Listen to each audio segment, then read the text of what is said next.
Hello everyone! Welcome to my channel. Please subscribe and keep watching more details.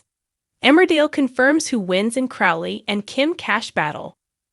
Emmerdale has aired an iconic epilogue in the battle between greedy Dark Crowley and Kim Tate, with the home farm matriarch coming out on top in a double-crossing twist. As the village was mourning Nate Robinson on his funeral, Joe Tate had something else on his mind. Last week, Crowley managed to get his hands on Joe's fortune after kidnapping him and threatening to undo his kidney transplant. Now, Joe had reluctantly been helping Crowley to con Kim out of her money, pushing her to invest in a solar panel company. In tonight's hour-long episode, Kim sensed Joe had been on edge and checked in on him. As Joe was secretly considering a one-way ticket to Buenos Aires, Kim offered him a non-judgmental ear, but also reiterated she didn't intend to invest. As she was speaking, a tormented Joe was holding the tranquilizer injection Crowley had given him so he could immobilize Kim, conflicted about whether to follow the villain's orders. Later on, Crowley and thug Sean turned up at the house convinced that Joe had drugged Kim. Pressured by the surgeon, Joe said he couldn't use violence on Kim to force her to share her bank details, leaving Crowley to do the dirty work. Crowley rushed upstairs, being revealed as Kim's mystery man Eddie. Joe warned Kim that Eddie wasn't even his real name, with the surgeon being exposed as a scammer who got close to Kim to get her money.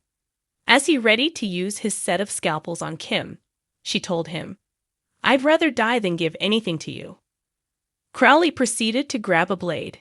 As soon as he held it against Kim, she seemingly caved to his requests. However, Kim's weakened state was just an act. She waited for Crowley to lean over just close enough so she could inject him with his own tranquilizer.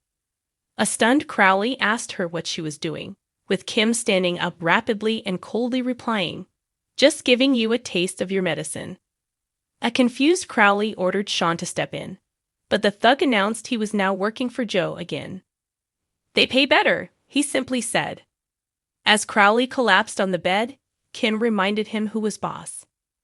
"I haven't worked my own life for some weak little man to come and steal every penny I own," she told him. Crowley said he held onto evidence incriminating Joe for his past crimes, but Joe insisted he was bluffing.